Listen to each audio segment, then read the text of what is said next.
So when they give you certain clues, some of them are easier than others. We're going to do, I think, 3 different clues that they're going to give you today. One is vertices and co-vertices. So the vertices, these are the vertices here, and here are the co-vertices here. The vertices is the long side of the ellipse, and the co-vertices is the short side.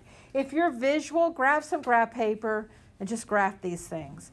If you don't need that, I'm going to teach you some tricks so you can do it without the graphing, okay? I'm a visual person, but some of these are pretty easy. So your H and K is the center.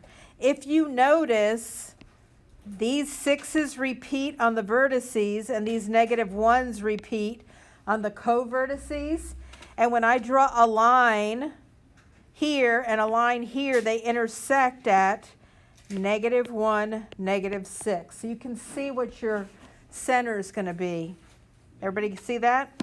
So your co-vertices, the whole length of that from C to C is B, but is 2B, but half of it, so from the center to one of the vertices, is B, so that's going to be a 4.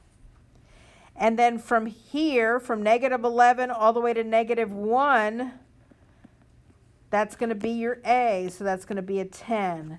We don't have to find C because all they want is the equation, and we've got everything we need to write our equation. So this is horizontal, so it's x plus 1 squared plus y plus 6 squared. And this guy is over a squared, which is 100. And this guy is over 4 squared, b squared, which is 16, equals 1. And get your formula sheets out. So this whole line here is 10. So A is going to be half of that, 5, because the center is going to be somewhere in the middle. What's the average between -7 and -2? I mean, -12 and -2, it's -7. So -7, -8 is going to be your center. You just find the midpoint of these 2 points. You got it? No. So midpoint is average of the x's. So what's the average of -12 and -2? It's -7.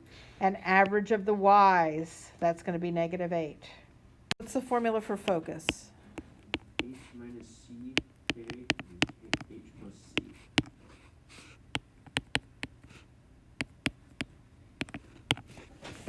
All right. So H minus C is the first number, the smaller of the 2 first numbers, equals -10. And H plus C equals -4. So now I add those 2 equations together and I get 2H equals -14. So H, we already knew H is -7. That's another way to find H.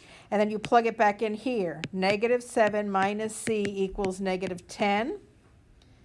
So negative C equals -3, so C equals 3. Remember, A, B, and C are never negative. So now we have to find B by doing 5 squared minus B squared equals 3 squared. So -B squared equals 9 minus 25. -B squared equals -16. B equals 4. Are we ready to write our equation?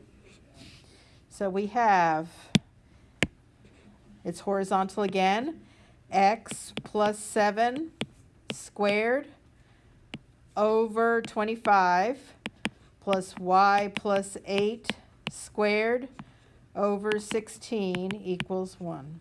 If it's wider than it is high, this is also horizontal because the width is 18, right? So that's the width of the axis. The height is 14. So that means that A is half of the biggest side, half of the width, and B is half of the height.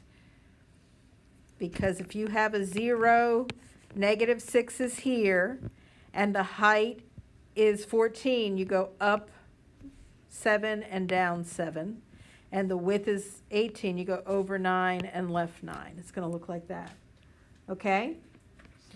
So H, they already gave you the H and K, and we're ready to write our equation. Okay? So it's going to be x squared over 81 plus y minus 7 squared. No, y plus 6 squared. Wait, why is there H there? Y plus 6 squared over 49 equals 1.